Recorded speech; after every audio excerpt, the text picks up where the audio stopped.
Okay, welcome again to our podcast. It's been a while since we shoot an episode, and today we have Salif. Salif, karibu sana man. Asante sana. Karibu sana. It's been a while, tumetafutana sana. Hey man. So karibu sana. This is our home. This is where we do our podcast. Let's start by knowing you kidogo. Tell us about yourself kiasi. Thanks Nasu. My name is Salif Nyambok. I am an alumni of 844 Light Academy Boys Secondary. I cleared in 2015 and I went on to study journalism in USIU, where I always had a passion for communications. While I was at Light Academy, I was in very many societies. I did the Olympiad. I was in Golden Climate Olympiad. I did the debate club, where we were able to go till the quarterfinals in my time. Nice. And yeah, it's just been a good journey. So I'm glad I somehow ended up in the media and doing all these things. So, ni kitu ya kitambo. Ni kitu ya kitambo. What? Ilianza tangu zamani. I come from a media family. How so? Like my mom and my dad both worked in media at different capacities. So my mother was in advertising. Nice. And my father worked as a documentary filmmaker in Uganda. Oh, nice. So somehow I think it ended up balancing. And even my grandfather as well was in marketing and things like that. So like it's a family thing. It's a family. Yeah. Did you know your destiny is on media since you were in high school? Did you know for sure this is what I'm going to do? Yeah, I'd say somehow. Amandili wazazi or like you have to be in media and stuff. Hapana. I think for me it's like I knew I wanted to do it because passion too. Yeah. Nilikuwa napenda vitu mingi za entertainment, you know, like radio, music. I was a big musician on like when I was here. Like, really? Yeah. Like musician? Kabisa, I had a guitar. Oh, nice. Some of my friends, we used to do like rap sessions, freestyle sessions in the dome. And you know, back then, like when I was joining Light, we did not exactly have like there was a music room somehow, a small music room at the corner there. So sometimes we'd like link up there, and there were like some older guitars and older pianos where like you'd play. So I think we kept the musical side of our school alive. Which instruments can you play? So I can play guitar. Wow. That's the main one, honestly. I've tried these other ones. I can't say that I'm good enough to say that I can play them well, but at least I can play the guitar. So did you ever see yourself going into music or into media? Hey, that was the goal, man. Music was initially the goal. Especially when I was in high school, because I mentioned that I did the Olympiad, which is like now called the International Festival. Yeah, we'll talk about the Olympiad. Did you went for the Olympiad? Yes, I did. To Turkey? In Turkey. Which year? I went in 2013. Which song did you sing? I did so many. There was Yaz. There was Bosch Bardak. Man. So many. I don't know what those songs are. Which one do you remember the most? I think I continued listening to Bosch Bardak for a while. You know Gani? Who sang it? He's called... let's say Salif. You sang it on the podium. I know the song. It's like Bosch Bardak bir kuntasha Başka bir şehirde karşılaşmışız. Something like that. So I am conscious of it because I took Turkish very seriously. The 2 years that I did it, because in Light, you know, we do Turkish for our first 2 years compulsory, and then from 3 now you drop it. How was the Olympiad experience? I think the Olympiad for me was probably one of the most life-changing experiences that I had. Who was teaching you? I had a bunch of teachers. I had Bulentabi, Mustafa. Kiran? No Kiran. Kiran a bit. Zeki. Zeki as well. Yeah. And Tunj. Ramazan? Yeah. That was a biology teacher. No, not Ramazan Tunj. There's another Tunj. Has another Tunj? Yeah. So, how many people did you go to Turkey as a group of singers? So I went, weirdly enough, I was interested in singing, but I went there as a dance troupe. So focusing mainly on dance, but when the opportunity came to sing, I would always try and sing. Dancing. Yeah, so we were chosen as a dance troupe. I think we were around maybe 10 to 12 people. Nice. And before we went, I went to Light Mombasa. We met the other team there that was also training. Very good guys. Shout out to all of you, wherever you are. Nice. Yeah, we trained with them for 1 month, and then we went to Turkey. We got to see so many things there. I saw, that was my first time leaving Kenya. Yeah. Like at least to go to another continent. Yeah. So I was able to see so much in Istanbul, in different cities, Izmir, Bursa, Ankara. Which is a favorite? Istanbul, of course, right? I loved Istanbul, but I also loved Izmir. Izmir was very, very nice. I liked it, and I think I got a really nice bag from there that I still have. Good memories, man. It's good memories, but yes, so Light played a key role in trying to at least like shape my creative side, and I'm glad I got that chance ya express in that way. Because we had like structures, but more we were given the freedom to determine how that looked like for us. So a small community of people, but we were able to like make music. We'd perform during these functions, my graduation or World Scholars Cup or Golden Climate or any of those. So it gave us a chance to always go out there. But that is how I expressed myself creatively. Okay. Then when I finished, I remember thinking to myself that, hey, USIU has this really cool journalism radio program. They have a radio on campus. So I can go there and, again, do best of both. I can train as a professional. Journalism is wide. I can do it in different things and still balance out this creative side. So initially, music was still the number one. So keeping in mind that those time KCSE, the music was not very popular as a subject and stuff. What were your favorite class subjects? What were you studying? How were you studying? Was being focused on music and doing some mathematics and physics. Kidogo haziedangi. By there, I nearly struggled sana na maths. Right, of course. I know maths, physics, and chemistry were giving me a hard time, but somehow I made it. I was able to balance it. Were you a boarder? I was a weekly boarder for Form 1, Form 2. Then I became a full boarder for Form 3 and Form 4. How was life in school? Life in school was good. I'd say my best subject actually was history. I liked history, I liked literature. So weekly boarding kind of like gave it a good balance. So for the first 2 years, anyway, I can honestly say this for real, that I think we had a good experience in high school. Because you got a chance to have the best of both worlds. Summer for the week, and then you break. The way I go about life sometimes is I take my studies quite seriously. So I would just go hard on the studies as much as I'm going hard on music and everything else, because I wanted to do well. I didn't want to go home with a bad report. You can't be a musician with an E. So it was, I tried to do best of both. But normally people who are into music and stuff tend to have some celebrity status when they are growing, because I'm going to be a musician. I'm going to. I remember in our class we had some kind of things like people. There's some people like, man, asa anajua music vizuri and stuff. The cool guys, man. Were you among them? The cool guys. The cool guys. That I don't know. I like to think that I was. No, unajua cool guys kulikuwa na mashafla sasa sisi hapa sasa. But yeah, I think I'm very fortunate because I think I've enjoyed a good relationship with like everyone that I've been with. I didn't have my beef nikikuwa high school. I got along well with most people and in different classes. So sometimes I remember we performed for the class that was before us when they were graduating. Oh, nice. And I met some of those guys recently during the reunion, and they were like, hey, by there, I remember you used to do this stuff. I'm like, hey, I mean, it's crazy. So it's a small world. Like, did your friends ever see you becoming a musician or something bigger back at that time? Did they ever see you as that? Yeah, you know, my boys, maze, walini encourage sana, like when I was starting out, and to some extent, we really did go hard, like when we were getting out of school. You had a music band? We had like a smaller group. So I used to make some music. We'd do rap music with some friends from class. We put together I did a studio album after I finished. What is the stage name? Hey, my name. It's funny.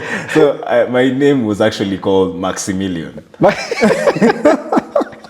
Which is crazy, but as of like a couple of years ago, I changed it back to to Salif, just because, again, like I felt like, hey, I can show up in music as myself. Salif is cool enough. Salif is cool.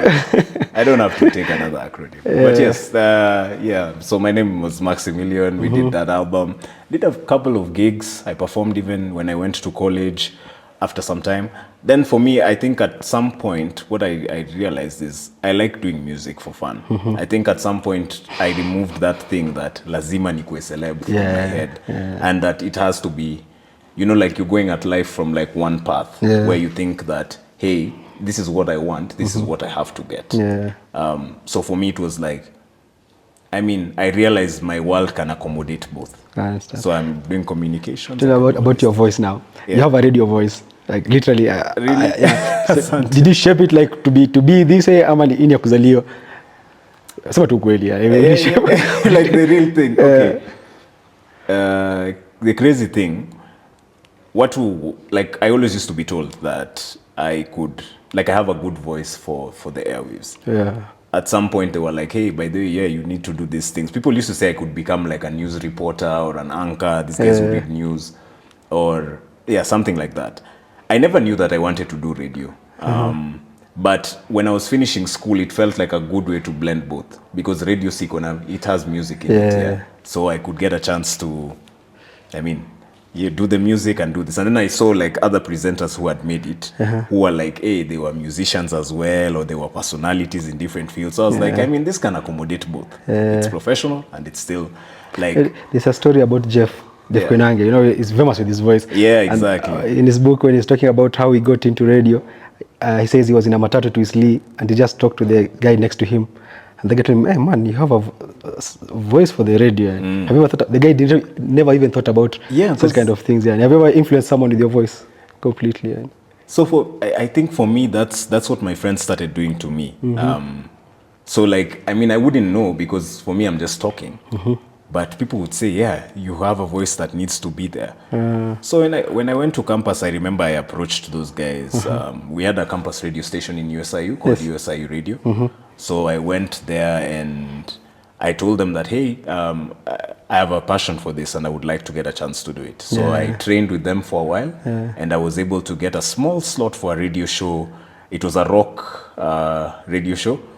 And I started doing that show in 2016. And initially it was called The Voiceless. And what do you mean The Voiceless? Like, like radio. Literally, that was the point. So I wanted to give platform to a lot of the people who like normally don't get chances to really talk and do their things, you know, ordinary people. Because it seemed like a lot of the things on radio were focusing on like celebs or celeb culture, like big guys. And I used to see, I'd really admire it because I didn't know that many celebrities and I didn't even know where to start with it. But I knew that I wanted to platform people like, hey, you do YouTube, you do vlogs, you're a cool dancer, you're a cool actor, you play ball nicely, you know, things like that. And then feature those guys to talk about their stories. That's why I called it The Voiceless. And then we just play like, you know, like nostalgic music, rock. The rock I'm talking about is like 2000s rock. And again, that's like just coming from my own personal taste. I will never do it on radio. My own family tells me I talk so fast, and these are people I live with every day. So you're blessed, man. Good voice. So you're finished school now. You're out of USIU. Yeah, I finished. Take us through your journey from USIU, maybe from light to USIU to what you're doing now. So for me, I've had an interesting dynamic as well, like in terms of how I've gone through school. I faced a couple of setbacks, like when I finished school, in the sense that I lost my mom, who was like my primary caregiver when I was finishing. Which year was that? This is end of 2015. So I just finished KCSE. High school, Sasa. Yeah. I literally just finished KCSE. 2 weeks later, kaboom. So I started uni a bit rocky. So I did a couple of semesters when I was doing these projects that I'm telling you about. And then at some point, I feel like I had to leave because it became a bit difficult to sustain it through. And USIU is not cheap, man. Yeah, it's not. But there's options in there like financial aid and different things. Which I didn't know about until like I was able to when you are there get into the system and like really see it. But like I always try to say that my story is one of resilience because it's me taking an active decision in trying to remain in school. You know what I mean? And seeing it through to the end. So it's taken me 8 years to get my degree. I had periods in there where I was working, raise a bit, maybe you come back, or like you try and see a way you can do something related. Then I was able to like now continue it consistently from 2021. And I got my degree last year in 2024. But all this time I was working concurrently. Yeah. So I worked in campus. That was kind of like a scholarship, the work study program. And I had a different, like I used whatever means, like different scholarships, applied for different things to try and get to school. Yeah. I'm fortunate that I got a chance to get employed before I finished. So you were working outside there before? Yeah. So I used to do USIU radio still. Okay. And I got this nice opportunity with the marketing department to do an advert for school. Okay. So like the way you're saying I have a voice for radio, they told me the same thing. And they were like, you do. They were like, hey, can you help us do this ad to attract new students into the school?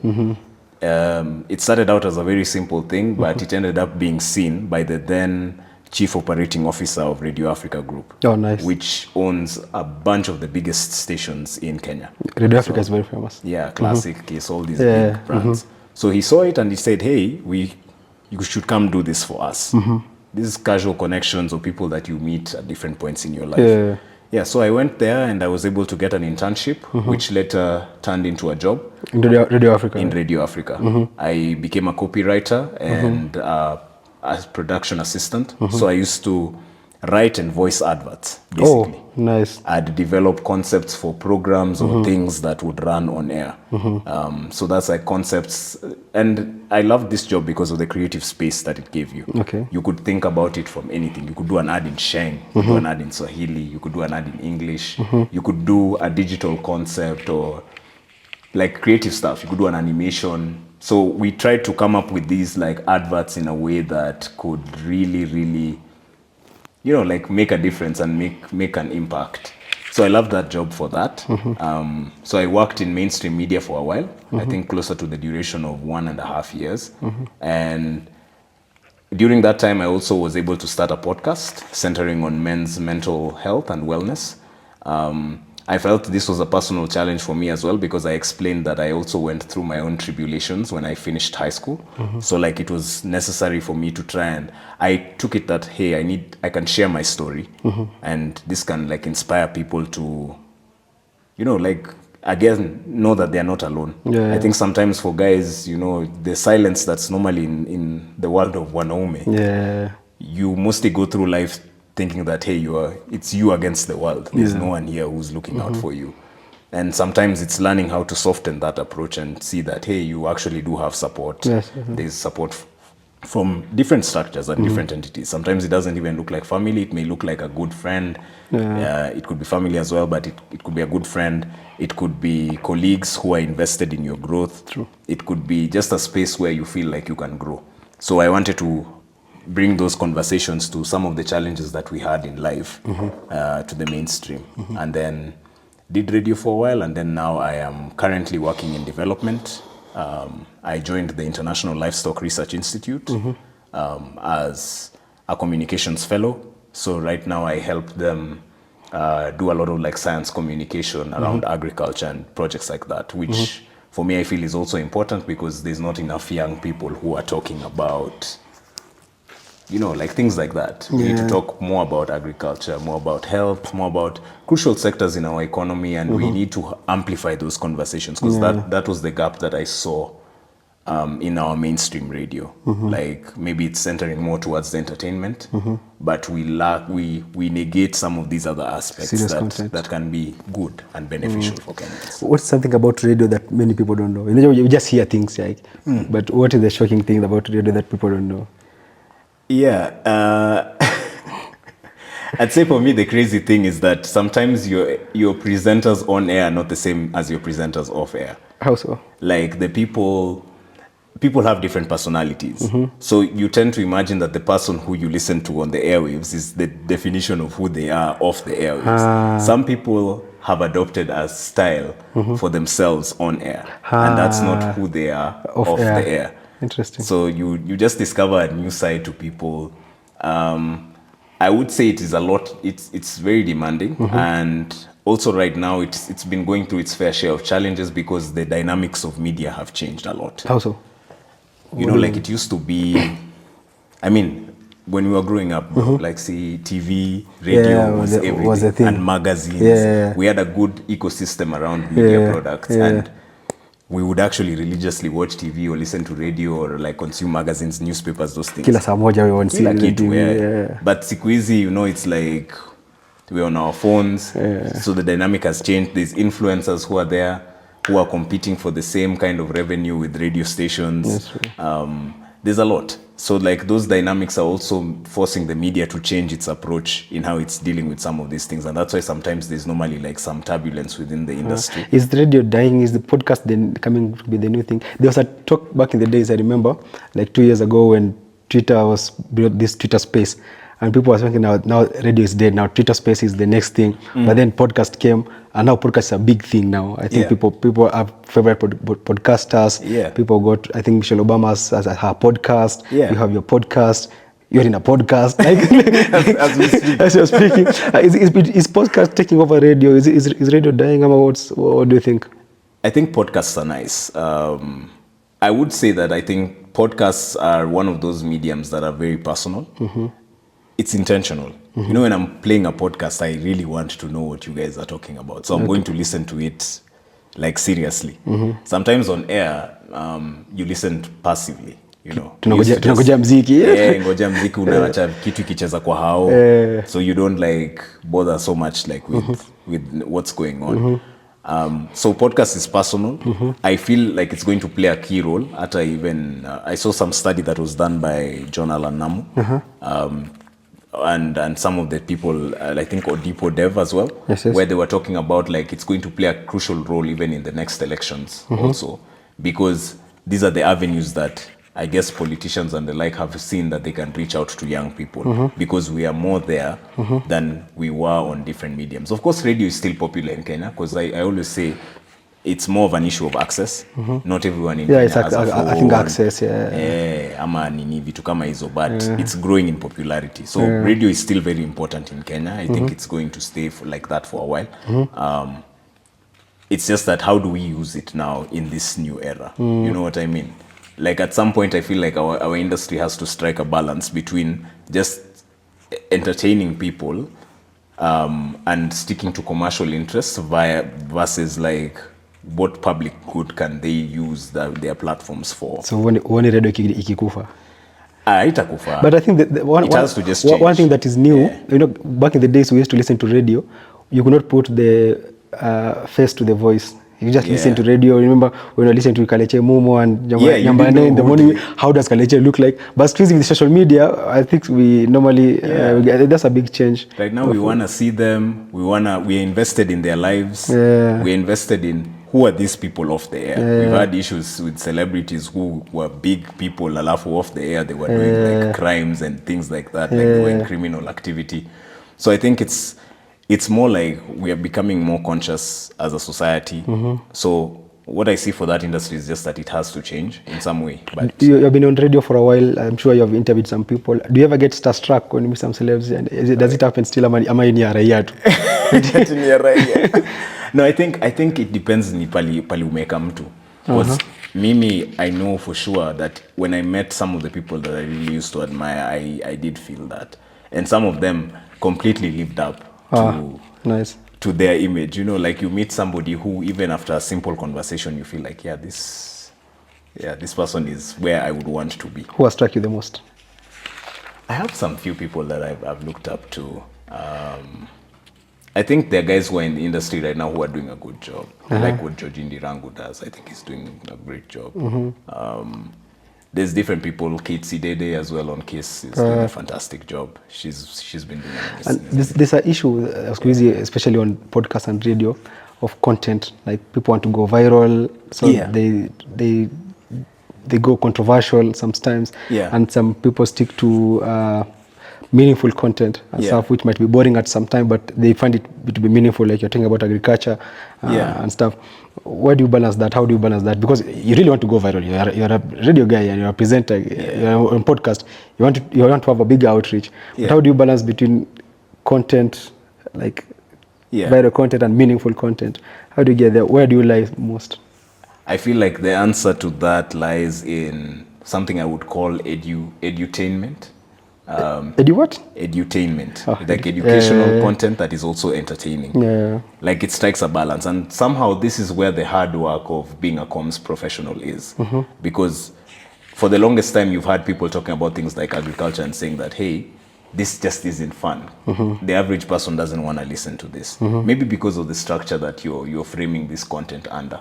If you made it more engaging, more interesting, if you simplified the concepts that you're trying to bring to people, you know, that those kind of things, you might get people to be more engaged, and then it might be easier to pull sponsors and people to help service the commercial interest of that product.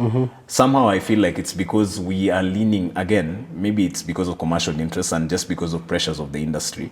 The industry sometimes has taken an approach where like they're focusing more on attracting the people who have the numbers already, not bothering to vet whether these guys are like actual comms professionals or not, or things like that, but more like we just want numbers, because that gives us a case for how we are going to sell adverts to people and things like that. Numbers matter then. Numbers matter, but I also feel like, hey, we can apply ourselves a bit more. So you've never said, like, you've never done anything on air that you might, is controversial or... I mean, sometimes you get into controversial spaces, and sometimes I think there's a thin line there. You've seen people sometimes wanakuja wanaongea vitu zao alafu it becomes a problem because they're insensitive maybe to an issue that is happening in the country or something like that. How you talk about things, how you talk about women, how you talk about, like, you know, different like scenarios. So where sometimes people will just say outrageous things for the sake of saying them. Yes. I'm a big believer myself that I pride myself on being honest in the content that I do. So ethics, but then it still matters. So and we do learn it. That's what I'm saying. Like as a comms professional, you learn media ethics. So you learn how to responsibly use the media, because it can be used irresponsibly. But nonetheless, you have to stay fresh. You have to stay relevant. You have to stay relevant. How do you do that? How do you stay on trend? How do you stay alive, man? Because normally, if you're not relevant so much, if you're not staying, you don't have the source, it becomes difficult. How do you get your source? How do you stay relevant? The biggest way I'd say is just be organic. Organic means just be yourself. I find that at times this is the best way and the most long-term way of having like a platform that can go far, because it's true to who you are. You know, some presenters, you've listened to them for years because the vibe that they created is the same and it has stayed consistent all the way through. And oftentimes there are people who just did it, like they created a personality on air that is not who they are off air, and it works just because they were able to give you a consistent thing. But at times I feel like you may burn out doing that because it's not really who you are, you know. But if it's really you, if this is what you believe in, and if I asked you about this content 30 years later, you can still stand and defend it and say that, hey, yes, I said this because this is the issue. But nonetheless, there'll be criticism, there'll be negative reviews. How do you handle that? Especially bad reviews, man. Sometimes they can really take you off. Trolls. How do you handle such things? Especially when you are singing, I'm sure no matter how good you are, lazima trolls zitakuwa tu. Trolls ziko. People will say, some people say very mean things online. I think the thing is you have to find a way of, and again, maybe this is where you don't feel like it affects you so much when you're being organic and true to yourself. Because you said your piece, this is your life, you know. If somebody is invalidating that experience, I mean, there's nothing much you can do about that. You can just say that, hey, this is their opinion, and you move on. And I think that's like that resilience is something you need to build. And but still, you don't sleep well at night, right? Do I? After criticism, it's not easy. We're humans at the end of the day. Yeah, we are. I think sometimes it's good to also balance the book. If you're seeing like it's also taking you to a place where like it's affecting your mental health and whatnot, you can choose how to engage with it responsibly. These days, I think social media has helped because they're even enabling you to turn off comments or different things. I care about what people are saying. So for me, I'll accept the good and the bad. Someone was saying, I don't believe in cyberbullying, just log out. But sometimes it's not that easy. It's not But that easy. at least I know for a few platforms they've tried to help. So you can turn off comments, you can restrict accounts that are being negative towards you, and even the big people talk about that stuff. So I think it's a life journey. Just show up as yourself, because even no matter what you do in this life, sometimes some people are just never going to be happy with you. That's true. With your voice and stuff, I know the voice is I don't like admitting it's a good selling point, but you still have to be creative. Yes. Like really have to stay creative. Yeah. But sometimes you hit a wall of creativity, right? So you find that it's not coming. Yeah. And you need to keep going. Yeah. How do you deal with that? Yeah, I've had, I guess, seasons in my life where I've been unable to actually create. And sometimes it's when life is doing the thing, you know. You're under a lot of pressure. Of course, we are young men as well, so you're also trying to figure out your life. You're trying to build something for yourself. And you want to also, you know, like get established and do all these things. Unfortunately, they can't be done in like one day. Yeah. So sometimes you hit those periods where you have to take a break. And I normally say that, or at least I've learned this from experience, when life is asking you to take a break to live, allow it to happen. Don't put yourself under pressure to create at the time when life is telling you, hey, learn a few things before you come back here and start talking to people. But the market is not waiting. I know it doesn't, but people often think that, hey, you have to stay in this like rat race thing because that's how you're going to have like longevity or blow up quickly or whatnot. Yes. I think it's good to take it as a journey, and for me, that's what I've taken it as. Like, remove that thing that, hey, this has to become big today, this has to do whatever, but like more of like, I want to create things that last, things that are timeless, things that I can easily defend today, defend them tomorrow, and give yourself time, especially when you're dealing with like podcasts. Like, let's say, like even the kind of podcast I'm doing, I can't speak to people without really knowing what I'm talking about. So I'm not a counseling psychologist or things like that, but what I try to do as a comms professional is synthesize what those guys are talking about, break it down into very simple terms that Mkenya wa kawaida anaweza elewa, and they can understand it from their context, and then that is what you communicate. So you act as a bridge, and that's even what I do in science comms as well. I understand. So are you always on brand, or you just vibing kama sisi? But there's a brand you have to be on all the time. Yeah, I think that's now a choice thing. So kuna watu brand yao ni vibes. So if they decided to communicate labda kwa podcast yao, au ni watu wa banta. Mtu wa banta ni mtu tu wa banta. Yeye anataka kukaa majibambe, apige 1-2, amalizane nayo. And then there's people like, now it depends, like you're trying to be more intentional. All those things you have to factor. You have to factor in the tone. Because bado kwa hii space, hata ya masculinity and whatnot, you've seen that there are people who take a very negative tone towards it. Like the tone of their podcasts is anger. Maybe anger towards society, anger towards women, things like that.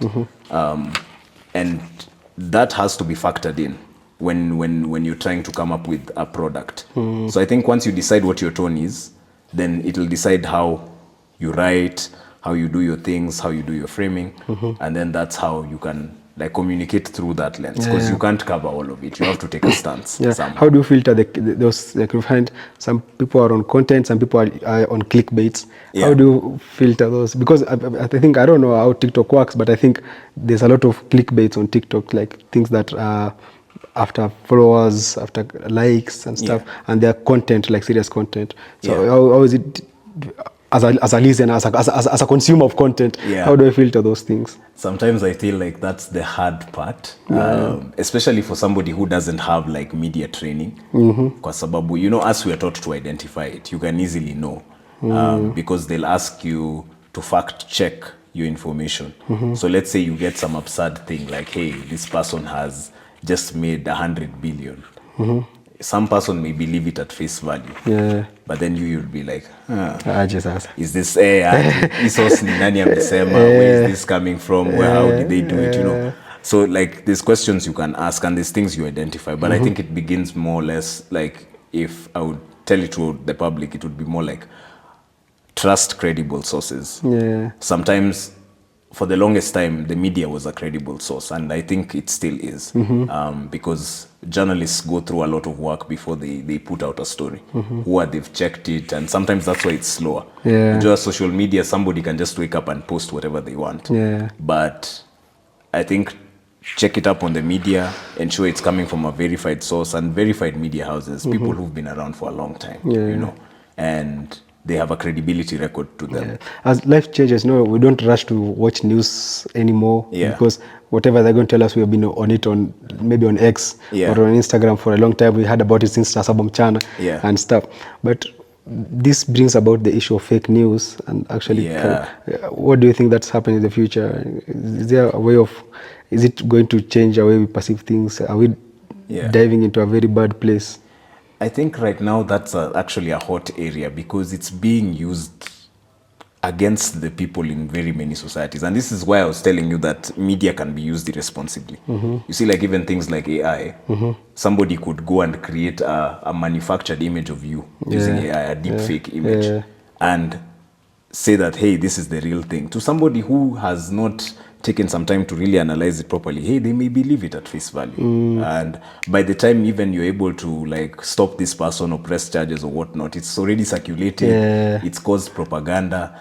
And in comms, we normally are told that there's ways, what do you call it? Media can be used to create an idea in somebody's head, even if that idea is not real. So I can create an impression that, hey, this politician is a good guy. You know, and distract you completely from all the bad stuff that they've been doing. But it's again, that's what I mean. It's an area that people, and really, maybe I might not speak to it fully, because I know that this is a very big challenge. Politicians and people in power are using this a lot on online spaces to influence the masses. I'm glad at least that there's some kind of like fact checking that we're doing ourselves, like especially even Kenyans. I like us for that. Mtu akisema, like, let's say, hey, there's this thing, this is how it looks like, then people produce the receipts. Look here. You're lying. Evidence kwa karatasi. Evidence kwa karatasi. Unaambia msee ndo hii hapa. And I have some gift hampers. I think many of our listeners can get this. I think there's a question not for you, but for people who are watching. I think they can put it in the comments. Maybe I can give you some gifts or two. My question is, what is something that podcasters do but will never fly on radio? Like, this is not for you, man. This is some brain work for the consumers. Like, what is it that podcasters do that will never work on radio? So this is something I think, if you know, you can put on the comments, and there's some gift hampers for you. Maybe I can bring more questions, but this is not for you, man. For you, let me talk about you, Kasa. You've talked about AI and stuff. See, I think your voice has taken new places, but now we have voiceovers. You know, like that's coming from AI and from other sources like Siri and stuff. They have voiceovers. Unaona kulala njaa kweli in the future? Naona kukiharibika. What do you think? Okay, honestly, this is what I think. I think the human factor in a lot of like creative work is not going to be lost. Just in the same way, like, you know, when the internet was coming in, people could never have seen that it would create all these new industries, social media and all these other new platforms of doing things. So I think AI in its infancy is just like that. And I was seeing it even in the World Economic Forum, that there's going to be new jobs and new industries completely that will be birthed by this development in AI. For the AI voices, najua, a lot of us as voice artists, our voices are what are used to train those AI models. So like Siri is an actual person. She voiced for the AI, then the AI learned how to use her voice, and then that is what it interpreted. Life is very funny. You know, as we are talking about this, and then I came to think, you think that maybe voiceovers will take over, and then I'm thinking like things like Lion King, you know, the new Lion King. That guy became very famous. Now we have the face of the Mufasa guy. What is his name? I don't remember This American guy, he's very famous on everywhere. Yes. And like he became more famous than even the voice or that he's doing on the Mufasa. Yeah. It's crazy. Yeah. The deep face. Yeah. He had a very deep, nice voice. And unfortunately, he passed on also last year as well. It's funny. But people talk of voiceovers. You think that he's coming to take over, but when you put the face to it, now the face becomes a bit more famous. Yeah, I'm glad that I think the industry is doing that a lot more. So there's still what I would say is that there's still room to grow for a lot of creative work because that human touch again, AI can somehow where AI has reached with voices. I mean, it's good, yes, sometimes, but you can tell when a voice sometimes is not coming from a real place. Yeah, you have gone live on air a couple of times, right? Okay, so you have gone live on air. Have you ever had to censor yourself on air? Like, have you ever had a moment that? Yeah. Tell us about it. How do you censor yourself? Umebant tu kiasi hapo. Umebant kwa air. So apparently the najuanga on radio, that was a big thing. Because especially when I was in USIU radio, tulikuwa tunaambiwa that, hey, we are heavily regulated by the Communications Authority. You're not supposed to curse on air. You're not supposed to use profanity of any kind. You're not supposed to, and that even includes the music. That's why we have to censor the music. You can't, what do you call it? Like play. Yeah, like you can't encourage people to do vices and things. So like there's things that are like, they're normally enshrined. Of course, sometimes when you're talking, the thing is, there's ways you can save yourself from going down that direction. Like you can change it into something else. And in the event that you get stuck, like with the radio, you always have the option of reverting back to the music. Like stop talking, you can play a filler or something like a sweep. Like those effects, like what do you call it? Maybe it would be something like, hey, this is this C1 Ume. Have you ever had yourself a personal moment where everything went just wrong on air? Yeah, I've had moments where I show up and I don't have content. Sometimes that used to happen. Yeah, man. Because you're doing this kila siku, Joe. And there are times you're tired, you have other pressures in life, and you don't have anything to talk about. So oftentimes I used to, like a day like that is probably when I'd get to the studio, I don't even know what I'm talking about. I'm trying to research on the stories while I'm on air. So it doesn't come out really well because it feels rushed. It's not prepared. But that was when I was like learning how to do it. And that's why I was telling you, at times, by the way, you need to prioritize doing quality over quantity. Simply because you may think that you're getting into the quantity rat race so that you go faster. But if it's coming out like half-baked content, then itakusaidia sana. That's true. Take your time to go through it. And of course, I think with on-air presenters, especially in mainstream, they are taught ways on how they can do that well. Like there's a structure to it. So you can like do things. You can write some talking points, develop it with other talking points, and then all of a sudden you have like what is enough for a block to talk about something. I understand. But sometimes, mostly you go with the current trends of things that are of course.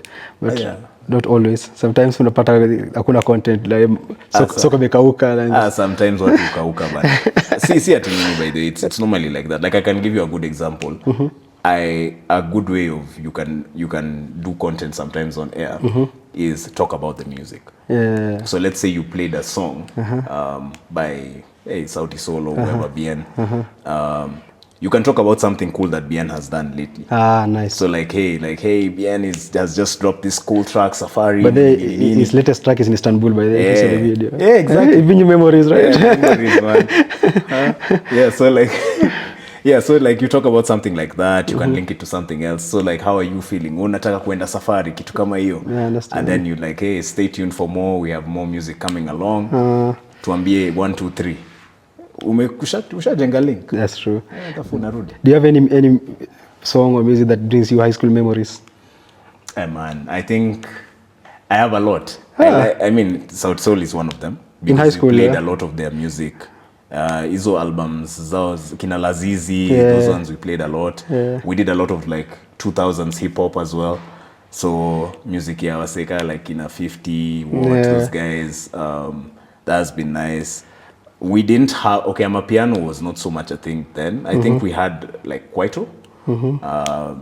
But again, not as huge, but like, yes, we had a bit of that. And like those initial, like when Afrobeats was starting, Kina Davido and Wizkid, when they were releasing their first tracks, Camp Mula as well here in Kenya. The list is long. But man. At least for me with music, because we listened widely. It's good. You're in media now. You always wanted to be in media. Tangu kizamani. When you look back to your high school days, has life turned out the way you wanted to be? Yeah, I actually would say so. And somehow also it's turned out to be even better than how I had imagined. Interesting. Because for me, yeah, I when I was in high school, I thought that, hey, I wanted to somehow just be in this space of like cameras and things and whatnot. You're on camera, man. Yeah, exactly. So I don't think it's too bad. I'm able to see the impact that I'm doing with my work.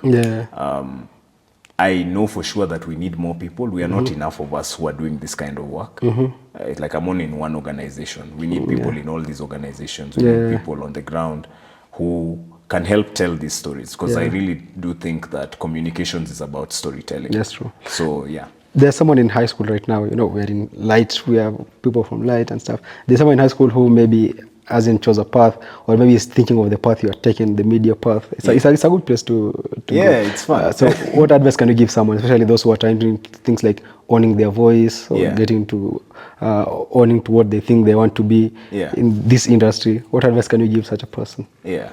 I think I would say, number one, be true to yourself. Those things that you like, those things that bring you joy, you need to continue doing them, Kama you're unapenda kuimba, sing. If you want to dance, do it. If you want to do art or like some kind of illustration or graphic design, do it. Explore it so that you see where it can go. I know, like, what you call it? We have a lot sometimes that pushes, and I felt that as well. Light at the time, I think, was probably leaning us more into STEM courses. So many of my friends became engineers or like doctors, lawyers, whatever. And not too many people did arts-based subjects. So that's one thing I would say. Stay true to who you are. There is a lot of room for growth in all spheres. So you don't have to stick to a one-track line of thinking, because we need these other people. Like that's what I was saying, we need storytellers to help. A scientist can be good at their job, but maybe they don't understand how to. And I think mostly nice way. Family pressures. Imagine telling our parents, I don't know, but your parents are in media, so I think you have an advantage. You can imagine telling our parents that I want to be a broadcaster, not a doctor. Haizi kuwa rahisi in many places. But you're lucky with your parents being in the media and stuff. It's crazy though. I faced resistance, and it's wild because my dad, much as he was in the media, did not want me to go into the media. I think because for a while there, people were thinking about it, and that's what I'm saying. If you thought about it in terms of like how it looked like before, I think he was thinking about it in terms of like, hey, media is probably TV, it's probably radio, and these industries are being disrupted so much. So like, are you gonna have a future? Are you gonna do those kind of things? So it's like, hey, let me give you the path of least resistance. Do something nice and hard, some crazy engineering or something. But I think there's room for everybody to exist in this realm and in different professions, so long as you stay consistent with what you're doing. When it comes to voice work, again, find a way the way you can harmonize this, and it's become easier.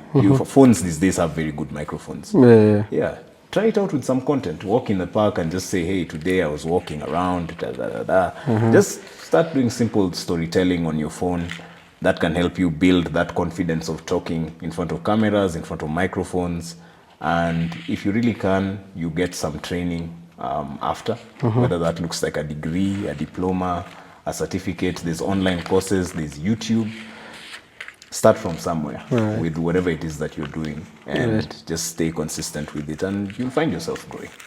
Well, I never imagined my life in media. I can never be a media person. Somehow I think you could do it. No. It takes a lot of time to get to understand or listen to me because I know I speak so fast, especially when I get excited. Nikiwa kwa radio, people will be calling, anasema nini?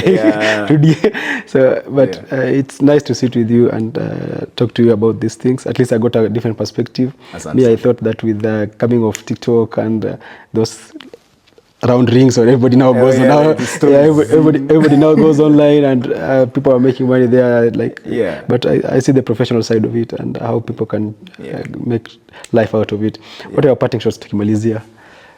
Me, I think one thing I'm really proud of, like the Light family, for again creating like platforms like this where like alumni can come and share. For me personally, I've felt the impact of the alumni group, especially even after I finished school. There's many times I would come meet you and the other Abis, and we would talk about where I was. There's opportunities here to network and grow as a family. We've kept really tight. So I'm still really close with very many guys from from school. We're friends till now, and now we are approaching those stages where people are starting to settle down and getting married, or getting some like scaling up in life, doing their masters and different things. So I'm glad that we have that bond, and I would say that it is a great thing that Light has fostered that. And honestly, even with respect even to my mom, I think that she made a great decision in helping me to, like, taking me to this school, because this has remained a lasting part of. And it's funny because now, you see, you guys had a small music room, you're saying, and stuff. The school has really changed. I think you're moved around. They have now a serious music room. I know. They have like drums and pianos and guitars. Now I think it's much easier to be a musician now than it was to be back in your days. Maybe ungesoma at this time, so you're going to be an you guys. But like I said, I still do it for fun. Honestly, for me, and we made a group like with other creative friends in school. So yeah, we were just like, let's just do it for fun. We do videography, can do a track, can shoot a video. Tujibambe. Life has really changed in Light. Even nakumbuka zamani, back when Light was in Gong Road, we had a small room with some small gyms. And for force walikuwa wanatuita kwa kupiga support na lazima, so you're going there unapata mseni waiter, lazima umsupport and stuff, hauna choice. Now we have some really nice gyms and stuff. The facilities are really good now. I think the future of people, especially the creatives in this school, is when you're a school library, and I think it's quite we never had such opportunities. So I think the school was growing. But I've given, I think, 2 gift hampers.